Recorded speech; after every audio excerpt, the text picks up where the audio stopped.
केशवपुर नाम का गांव था। आधी रात उस गांव के हर घर में टमाटर के पेड़ आ जाते हैं। लाल लाल बड़े बड़े टमाटर लगे थे हर पेड़ में। अचानक आए इस बदलाव से लोग डर जाते हैं। बचाओ, कोई है, बचाओ, यूं चिल्लाने लगते हैं। उतने में गांव में बहने वाली नदी से एक बच्ची बाहर आती है। अपनी जादुई शक्ति से वो सारे टमाटर के पेड़ गायब कर देती है। सारे लोग राहत की सांस लेते हैं, उस बच्ची को धन्यवाद देते हैं। कौन है वो बच्ची? उसके पास ये जादुई शक्ति कहां से आई? गांव में हर घर में यूं टमाटर के पेड़ क्यों आए? इन सभी सवालों के जवाब इस कहानी में जानते हैं। केशवपुर नाम का गांव था। उस गांव से पास के गांव जाने के लिए नदी में नाव का सहारा लेना पड़ता था। सारे लोग यूं ही आवाजाही करते थे। नाव चलाने वाले माझी का नाम था कृष्णा। वो नदी में मछलियां भी पकड़ता था और अपने परिवार का गुजारा करता था। उसकी बीवी का नाम था शारदा और बेटी का कीर्तना। वो तीनों भी बिना किसी तकलीफ के आराम से जीवन व्यतीत करते थे। एक दिन कृष्णा नाव लेकर जा रहा था। उसने मछलियां पकड़ने के लिए जाल भी बिछाया था। जब उसने जाल खींचा तब उसे महसूस हुआ कि उस जाल में भारी चीज फंसी है। भाई वाह, आज तो बड़ी मछली फंस गई है, शायद मजा आ जाएगा। यूं सोच कृष्णा जाल को खींचकर नाव में रख देता है। जाल में मछली नहीं पर एक बड़ा बक्सा था। कृष्णा अचरज से क्या है इसमें यूं सोचकर ताला तोड़ के वो बक्सा खोल देता है। उसमें हीरे थे। कृष्णा के तो होश ही उड़ गए। बाप रे, इतने सारे हीरे मैंने कभी नहीं देखे। कृष्णा हड़बड़ी में नाव किनारे ले आता है। वो बक्सा सिर पर रखकर घर जाने लगता है। सारे लोग उसे देख हैरान रह जाते हैं। कुछ तो क्या है कृष्णा इस बक्से में? यूं सवाल भी पूछते हैं, पर कृष्णा बिना कुछ कहे चला जाता है। लोगों को शक होने लगता है। कृष्णा यूं जवाब दिए बगैर चला गया, क्या होगा उस बक्से में? यूं सोच लोग उसके पीछे पीछे जाने लगते हैं। कृष्णा सीधा घर में जाकर अपनी बीवी और बेटी से, ये देखो, आज मछलियां पकड़ते वक्त जाल में फंसा था, देखो उसमें क्या है, यूं कहता है। बाबा, क्या है इसमें? यूं कहते हुए कीर्तना बक्सा खोलकर देखती है। उसमें हीरे देख माँ बेटी दोनों हैरान रह जाती है। कृष्णा का पीछा करते हुए वहां पहुंचे गांव के लोग भी खिड़की से ये सब कुछ देख लेते हैं। बाप रे, इतने सारे हीरे, इसकी तो लॉटरी लग गई। यूं आपस में बातें करते हैं। कुछ देर बाद वो लोग वहां से चले जाते हैं। कृष्णा उन दोनों से, हमें ये मिला है, ये बात किसी को पता नहीं चलनी चाहिए। इसमें से कुछ हीरे बेचकर पैसे ले आता हूँ, फिर यहाँ से चले जाएंगे हम, यूं कहता है। वो दोनों भी ठीक है कहती है। गांव वालों की नजर कृष्णा पर ही थी। नदी हम सबकी है, जो नदी से मिला उस पर भी हम सबका हक होना चाहिए। कृष्णा को पूछते हैं, हमें भी उसमें हिस्सा मिलना चाहिए। उनमें से एक, सच कह रहे हो रामू, वो बक्सा देख अब तक कृष्णा की नीयत भी बदल गई होगी। वो हमारी मदद करेगा? अगर करेगा ना तो हम सभी की समस्याएं दूर हो जाएंगी। तो कुछ लोग, अरे इन सब बातों का क्या फायदा, उसके पास से वो बक्सा चुरा लेते हैं और क्या। जिसकी जो मर्जी कहे जा रहा था। एक आदमी कहता है, अरे ये सब छोड़ो, उन तीनों को ऊपर भेज देते हैं, फिर सारे हीरे हमारे, क्या कहते हो? यूं पूछता है। लालच में सारे लोग उसकी हाँ में हाँ मिलाते हैं। उस रात कृष्णा और उसके घरवाले सुकून से सो रहे थे। तब दो आदमी उसके घर में घुसकर उनके सिर पर डंडे से जोरदार प्रहार करते हैं और फिर उन तीनों को अलग अलग बोरियों में भरकर, किसी को खबर ना हो यूं सोच, वो तीनों बोरियां नदी में फेंक देते हैं। फिर वो हीरों से भरा बक्सा आपस में बांट लेते हैं। वो तीनों बोरियां नदी के निचले हिस्से में चली जाती है। वहां एक बड़ा सा बंगला था। उसमें बड़े बड़े टमाटर के पेड़ थे। कीर्तना कोशिश करके उस बोरी में से बाहर आ जाती है। दूसरी दोनों बोरियां खोलकर अपनी माता पिता को बाहर निकालती है, पर वो बेहोश थे। कीर्तना रोने लगती है। माँ, बाबा, उठिए ना माँ, बाबा आंखें खोलिए ना। ये रोए जा रही थी वो।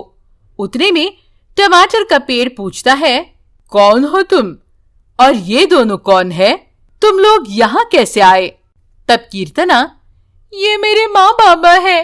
मेरे बाबा को नदी में हीरों से भरा एक बक्सा मिला था, वो घर ले आए। उसके बाद क्या हुआ ये मैं नहीं जानती, पर गांव के लोगों ने हमें मारकर बोरियों में भरकर ये नदी में फेंक दिया। मैं इतना ही जानती हूँ, कीर्तना कहती है। वो टमाटर का पेड़ अपनी जादुई शक्ति से असल में क्या हुआ उनके साथ ये जान लेता है। वो कीर्तना से, मैंने देख लिया तुम्हारे साथ क्या हुआ। तुम लोगों के यहाँ आने से मुझे खुशी हुई। तुम चिंता मत करो, तुम्हारे माँ बाबा ठीक हो जाएंगे। वो टमाटर का पेड़ कीर्तना से कहता है। वो खुश हो जाती है। वो टमाटर का पेड़ अपनी जादुई शक्ति से उनकी मदद करता है। उन्हें ठीक होने में काफी समय लग सकता है, यूं बताता है। कीर्तना भी ठीक है कहती है। दिन बीत रहे थे। उधर गांव के लोगों ने हीरे आपस में बांट लिए थे।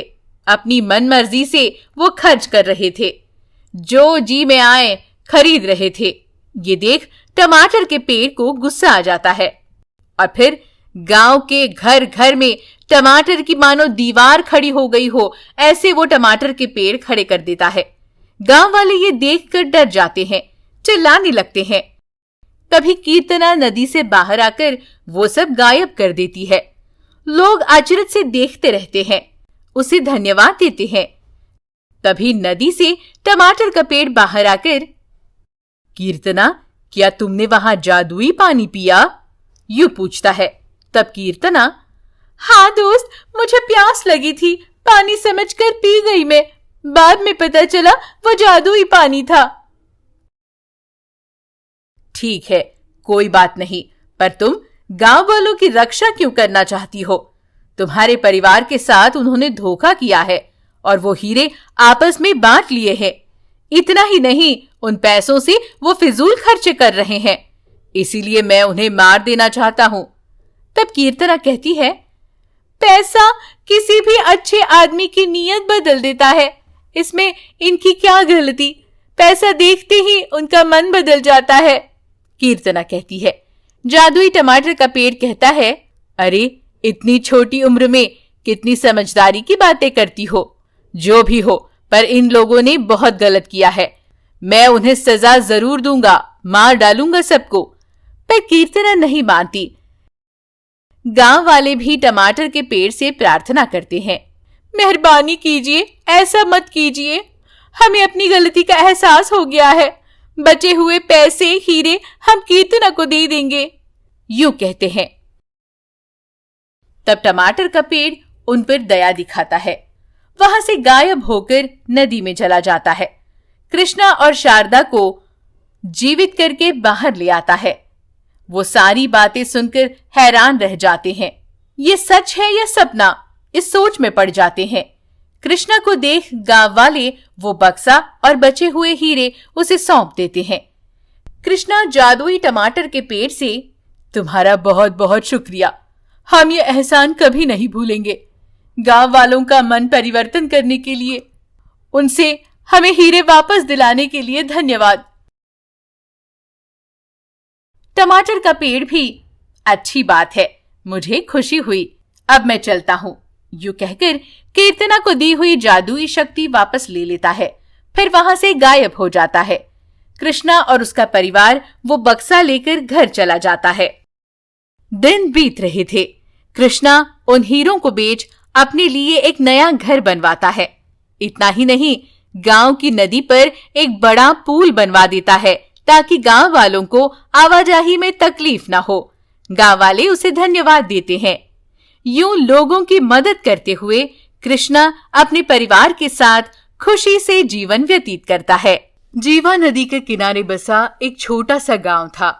उस गांव में रहने वाला सोमनाथ अपनी दूसरी पत्नी माधवी और पहली पत्नी की संतान प्रिया के साथ रहता था। चूड़ियां बेचकर अपना घर चलाता था। माधवी प्रिया का अपनी खुद की बेटी की तरह ख्याल रखती थी। उसे प्यार से खाना खिलाती थी। प्रिया, कहाँ छिपी हो? आ जाओ, देखो मेरी आंखें बंद है। प्रिया एक पेड़ के पीछे रुककर माँ मुझे ढूंढने यहाँ आएगी या नहीं इस इंतजार में झांक कर देख रही थी। प्रिया को माँ दिखाई नहीं देती क्योंकि वो प्रिया के पीछे जो खड़ी थी। पकड़ लिया, यूं कहकर माधवी उसे खाना खिलाने लगती है। प्रिया खुश हो जाती है कि आखिर माँ ने मुझे ढूंढ निकाला। वो दोनों यूं खेल खेल में खाना खत्म कर रही थी। उतने में सोमनाथ चूड़ियों की गठरी लेकर उनके पास आता है। माधवी, मैं जाकर आऊं? हाँ, ध्यान से जाइएगा, माधवी कहती है। हाँ, तुम्हें बताना भूल गया, पास के गांव में मेला लगा है। मुझे आने में 2 दिन लग सकते हैं। तुम अपना ख्याल रखना और प्रिया का भी। सुनिए, आपके बिना क्या प्रिया रह पाएगी? देखो माधवी, तुम हो तो उसकी सौतेली मां, पर अपनी बेटी की तरह प्यार कर रही हो उसे। वो सही है, पर आपका उसके साथ होना अलग बात है। तब सोमनाथ, ऐसी कोई बात नहीं है माधवी, मैं देख रहा हूं ना, तुम दोनों का रिश्ता गहरा हो रहा है। तुम चिंता मत करो, वो रह लेगी तुम्हारे साथ, मेरे बिना भी। उतने में प्रिया वहां आती है। सोमनाथ कहता है, बेटा प्रिया, मैं काम से बाहर जा रहा हूं, तुम्हारे लिए क्या लाऊं बोलो? तब प्रिया, बाबा आप सावधानी से जाइए और आपका काम जल्दी खत्म करके आइए। मेरी लाडो, ध्यान से रहना घर पर, माँ को सताना नहीं, समय पे खाना खा लेना, ठीक है? ठीक है बाबा, प्रिया कहती है। सोमनाथ उन्हें सावधानी की बातें बताकर वहां से दूसरे गांव जाने लगता है। प्रिया और माधवी कुछ देर आंगन में ही लुका छिपी खेलती है। वो दिन बीत जाता है। दोनों खाना खाकर सो जाती है। अचानक तेज बारिश होने लगती है। बिजली कड़कड़ाने लगती है। प्रिया अचानक से अपनी माँ से कहती है, माँ, बाहर सुखाए कपड़े तुम ले आई ना अंदर? तब माधवी, ले आई हूं प्रिया, सो जाओ। दोनों आपस में यूं बातें करके बाद में गहरी नींद में चले जाते हैं। बारिश और तेज हो जाती है। तूफानी हवा चलने लगती है। बिजली गिरने की आवाज आने लगती है। नदी का प्रवाह बढ़ जाता है। सारा पानी गांव में घुस जाता है। गांव पानी के नीचे आ जाता है। लोग, उनका सामान, सब कुछ बहने लगता है। माधवी और प्रिया भी उस पानी में गोते खा रही थी। माधवी प्रिया से, बेटा डरो मत, मैं तुम्हें देख रही हूँ, मेरे पीछे पीछे आओ। प्रिया कहती है, माँ मुझे डर लग रहा है, तुम कहाँ हो माँ? माधवी कहती है, बेटा तुम्हारे आगे ही हूँ, डरो मत, आओ ऐसे ही मेरे पीछे पीछे आओ। यूं बहते हुए वो दोनों एक पेड़ की टहनी पकड़ लेती है। प्रिया कहती है, माँ मैं यूं ज्यादा देर नहीं रह पाऊंगी, मुझे सांस लेने में तकलीफ हो रही है माँ।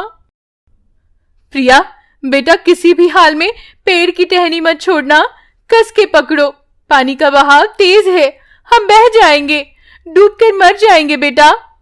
माधवी कहती है। प्रिया कहती है, माँ मुझे सीने में दर्द हो रहा है माँ। माधवी ये सुनकर रोने लगती है। हे भगवान, मुझे ले जाओ पर मेरी बेटी को बचा लो, यूं प्रार्थना करती है। तो प्रिया, भगवान माँ के बिना मैं नहीं रह पाऊंगी, यूं कहकर रोने लगती है। दोनों डर गई थी। तभी उन्हें एक हंसी की आवाज सुनाई देती है। दोनों उस तरफ देखते हैं। अचानक उनके सामने खड़े पेड़ की आंखें खुल जाती है। वो पेड़ हंस रहा था। प्रिया कहती है, माँ ये तो जादुई पेड़ है, देखो ना, इसका चेहरा है, इसकी आंखें और नाक भी है। तब वो जादुई पेड़ बचाओ बचाओ यूं कह रही थी तुम दोनों, इसीलिए आया हूं तुम्हारी रक्षा करने के लिए। बोलो पहले किसे बचाऊं? तब माधवी, मेरी बेटी को बचा लो, उसकी सांसें फूल रही है। उस पर वो जादुई पेड़, तुम्हारी बेटी को बचाऊंगा तो तुम्हारी जान चली जाएगी, यूं कहता है। ये सुनकर प्रिया डर जाती है। नहीं नहीं, मेरी माँ को ही बचा लीजिए, मुझे माँ चाहिए, यूं कहती है। तब जादुई पेड़, तुम ही नहीं रहोगी फिर तुम्हें माँ की क्या जरूरत? तब प्रिया, मैं यहाँ नहीं रहूंगी, पर आसमान से माँ को देख तो सकूंगी, यूं कहती है। तब वो जादुई पेड़ उन्हें आंखें बंद करने के लिए कहता है। उसके कहने के मुताबिक दोनों आंखें बंद कर लेती है। उन दोनों के चेहरे को एयर बबल्स आ जाते हैं। उन्हें सांस लेने में कोई दिक्कत नहीं होती। तब जादुई पेड़ कहता है, अब तुम दोनों को सांस लेने में तकलीफ नहीं होगी, हम आराम से बात कर सकते हैं। तब माधवी कहती है, हम बहुत गरीब हैं, मेरे पति गांव गांव घूमकर चूड़ियां बेचते हैं। तब प्रिया, हाँ जादुई पेड़, मेरे बाबा मेरे लिए दिन रात मेहनत करते हैं। माधवी कहती है, उनकी तबीयत ठीक नहीं रहती, डॉक्टर ने उन्हें आराम करने के लिए कहा है, पर जब भी हम उन्हें ये बात बताते हैं तब वो हमसे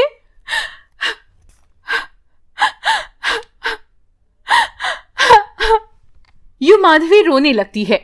उसके आंसू नदी के पानी में मिल जाते हैं। तब जादुई पेड़, यूं आधी बात बताकर रोने का क्या मतलब है? क्या कहता था तुम्हारा पति? डॉक्टर के कहने के मुताबिक अगर मैं आराम करूंगा तो सिर्फ और सिर्फ मरने के बाद ही, यूं कहते थे। माधवी रोए जा रही थी। प्रिया भी बाबा बाबा यूं रोने लगती है। उसका रोना देख जादुई पेड़ के भी आंसू निकल आते हैं। तीनों यूं रो रहे थे। कहीं दूर बिजली गिरने की आवाज आती है। धरती में तेज कंपन होते हैं। वो तीनों डर जाते हैं। जादुई पेड़ कहता है, तुम दोनों में से किसी एक की मौत तो होनी ही है। किसे मार डालूं? तुम ही बताओ। बच्ची के लिए माँ या फिर माँ के लिए बच्ची? प्रिया कहती है, जादुई पेड़, माँ के लिए बच्ची मरने को तैयार है, मुझे मार डालो। तब माधवी, नहीं नहीं, मेरे लिए अपनी सुनहरी जिंदगी बर्बाद मत करो बेटा, मेरी बेटी मेरी बात मानेगी ना? तब प्रिया, मैं तुम्हारी बेटी नहीं हूं, तुम्हारी सौतेली बेटी हूं, यूं कहती है। ये बातें सुनकर माधवी रोने लगती है। जादुई पेड़ कहता है, क्या तुम इसकी बेटी नहीं हो? प्रिया कहती है, नहीं, लेकिन माँ मुझे अपनी बेटी से भी ज्यादा प्यार करती है। अब एहसान चुकाने का मेरा वक्त आ गया है, इसीलिए मुझे मार डालो, पर मेरी माँ को बचा लो जादुई पेड़। उन दोनों का ये प्यार देख वो हैरान रह जाता है, खुश भी होता है। जादुई पेड़ उन दोनों को तुरंत किनारे पर ले आता है। माँ बेटी दोनों हाथ जोड़कर उसे धन्यवाद देती है। फिर वो अपने घर जाने लगती है। पर ये क्या, बाढ़ की वजह से सब कुछ तहस नहस हो गया था। सारे घर बह चुके थे। वो अपने घर तक पहुंचती है, उनका घर भी टूट चुका था। तब प्रिया कहती है, माँ बाबा अब तक नहीं आए। तब माधवी, आएंगे बेटा, पर अब हम घर कैसे बनाएंगे? माधवी सोच रही थी, उतने में सोमनाथ चूड़ियां बेचकर लौटता है। उसे देख प्रिया, बाबा बाबा आ गए आप? बाबा, यहाँ बहुत तेज तूफान आया था, हम बह गए थे, देखिए हमारा घर भी बह गया, अब क्या करेंगे? यूं कहती है। तब सोमनाथ, चिंता मत करो बेटा, मैं अभी जाकर झोपड़ी के लिए लकड़ियां और नारियल की टहनियां ले आता हूं, तुम यहीं रुको। पर उसके लिए तो कुल्हाड़ी की जरूरत है। सोमनाथ कहता है, घर में थी ना हमारे कुल्हाड़ी, यहीं कहीं जमीन में फंस गई होगी, मैं देख लेता हूं, तुम यहीं रुको। सोमनाथ कुल्हाड़ी ढूंढने लगता है। उसे एक जगह मिल जाती है। फिर वो कुल्हाड़ी लेकर लकड़ियों की खोज में निकलता है। नदी किनारे उसे वो जादुई पेड़ दिखाई देता है। तब सोमनाथ, ये पेड़ तो बहुत अच्छा है, इसकी लकड़ियां झोपड़ी के काम आएगी। यूं कहकर वो उस पेड़ की लकड़ियां काटने लगता है। जादुई पेड़ ये देख रोने लगता है। अरे, मैंने तुम्हारी बीवी और बेटी की जान बचाई, उन्हें तो मैंने अलग नहीं किया, पर तुम मेरी ही टहनियां काटकर अपना घर बनाने जा रहे हो। कोई बात नहीं, इस दुनिया में जन्म देने वाली मां को यूं प्रताड़ित करने वाले कई लोग देखे हैं। वो पेड़ सोमनाथ को माफ कर देता है। सोमनाथ उसी लकड़ियों से अपनी झोपड़ी बना लेता है। वो तीनों वहां रहने लगते हैं। प्रिया वहां आंगन में उस दिन लाए हुए जादुई पेड़ के बीज बो देती है। ये देख जादुई पेड़ खुश हो जाता है। मैंने वहां तुम्हारी रक्षा की, आज तुमने मुझे यहाँ बचा लिया बेटा, तुम्हारा बहुत बहुत शुक्रिया, यूं कहता है। इस तरह सोमनाथ और माधवी अपना जीवन नए सिरे से शुरू करते हैं। बेटी प्रिया के साथ वो दोनों खुशी खुशी रहने लगते हैं।